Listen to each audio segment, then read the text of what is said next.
বর্তমান সময়ে ডিভোর্স এবং পরকীয়া একটা মহামারীর মতো সমাজে ছড়িয়ে পড়েছে। মাঝে মাঝে চিন্তা করি, সম্পর্কগুলো টিকছে না কেন। আসলে প্রেম বেশি দিন বাঁচে না, মায়া বাঁচে। এ মায়াটাই মরে যাচ্ছে। না আছে পারস্পরিক শ্রদ্ধাবোধ, না আছে সম্পর্ক বাঁচিয়ে রাখার মতো মানসিকতা। সম্পর্ক এত সহজ বিষয় না। সম্পর্ক হলো চারা গাছের মতো, এটাকে পরিচর্যা করতে হয়।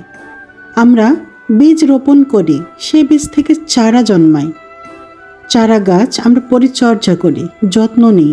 একসময় চারা গাছ শতবর্ষে বৃক্ষের রূপ নেয়। মানব জীবনের সম্পর্কগুলোও এমন। সম্পর্কগুলোর যত্ন নিতে হয়। পরিচর্যার অভাবে সম্পর্ক অঙ্কুরেই বিনষ্ট হয়। কোনো কোনো সম্পর্ক তো ভ্রূণ অবস্থাতেই হয় খুন।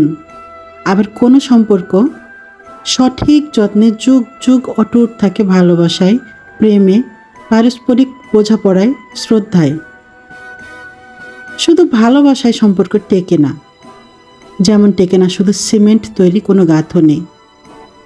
আমরা সিমেন্টের সাথে বালি দিই, জল দিই, তারপর না তৈরি হয় শক্ত ইটের গাঁথনি। তেমনি সম্পর্ক কেবল প্রেমে টেকে না, সেখানে শ্রদ্ধা মেশাতে হয়, বিশ্বাস মেশাতে হয়, ধৈর্য মেশাতে হয়। তারপরেই তৈরি হয় সফল রসায়ন। জীবনটা সরল রেখা নয়, এটা বক্ররেখার মতো, উঁচু নিচু, কত বাঁক। প্রায়ই এরকম কোনো না কোনো কঠিন বাঁকে আমরা খুব দ্রুত জাজমেন্টাল হয়ে পড়ি। ব্যক্তিত্বের দ্বন্দ্বে জড়িয়ে প্রচণ্ড ইগোতে সম্পর্কগুলোকে খুন করি।